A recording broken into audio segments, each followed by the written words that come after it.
వడలు తయారు చేసుకోవడానికి కావాల్సిన పదార్థాలు: ఫూల్ మఖానా, పన్నీర్ తురుము, బియ్యపిండి, సైంధవ లవణం, క్యాప్సికమ్ ముక్కలు, క్యారెట్ ముక్కలు, అల్లం తురుము, కొత్తిమీర, మిరియాల పొడి, జీలకర్ర పొడి, ఆమ్చూర్ పొడి, నూనె. ఫూల్ మఖానా వడలు తయారు చేసుకునే విధానం: ముందుగా స్టవ్ వెలిగించి స్టీమ్ కోసం ఇడ్లీ పాత్రను పెట్టుకొని నీళ్లు పోసి వేడి చేసుకోవాలి.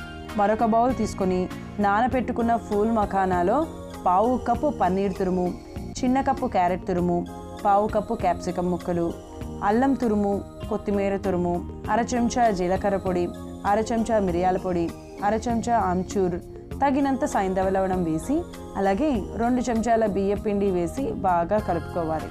వేడైన గిన్నెలో ఇడ్లీ పాత్రకు నూనె రాసి కలుపుకున్న మిశ్రమాన్ని చిన్న చిన్న వడల్లాగా చేసుకొని జాగ్రత్తగా ఇడ్లీ పాత్ర మీద పెట్టుకొని మూత పెట్టి కాసేపు ఉడికించుకోవాలి. వడలు చక్కగా ఉడికాక స్టవ్ ఆఫ్ చేసి సర్వింగ్ ప్లేట్లోకి తీసుకుంటే నరాల బలహీనతను తగ్గించి శారీరక మానసిక శక్తిని అందించి ఫూల్ మఖానా వడలు రెడీ.